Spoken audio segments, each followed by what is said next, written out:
Prioritize your list. Rank your list in terms of intensity. Read your lists and rank them in terms of intensity.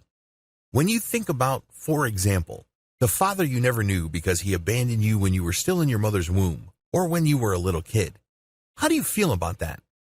How intense is the emotion? What kind of emotions do you feel? Do this for all the things that you have listed. This is going to take some time. It's easy to look at what you've written at face value. It's very tempting to think that if you remember certain memories as being emotionally intensive, then that's that. You might want to do things differently.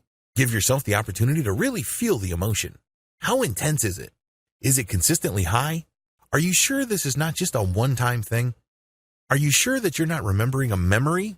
Those can be quite tricky. The emotions have to flash in your mind the moment you think about these memories.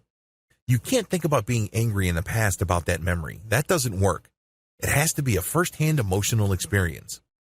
Give yourself time to adequately gauge intensity. Since you're going through each item and each has its own unique emotional impact on you, give yourself some time to do this. Think through each item on the list.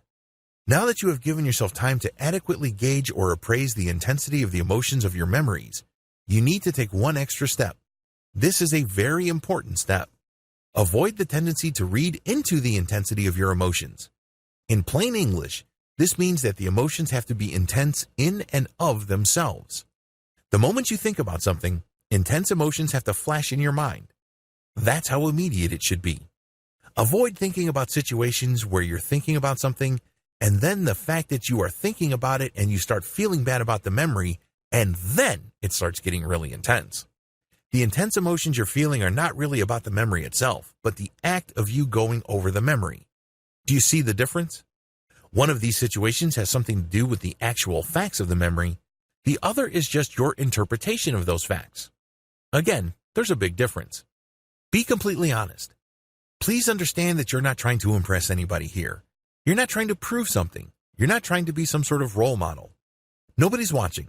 Nobody's going to see your list. So it's extremely important that you be completely honest with yourself. Because if you're not honest or if you somehow hold back, the only person that would suffer is you.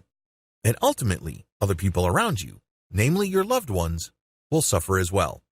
So be completely honest about your prioritization and ranking of these anxieties.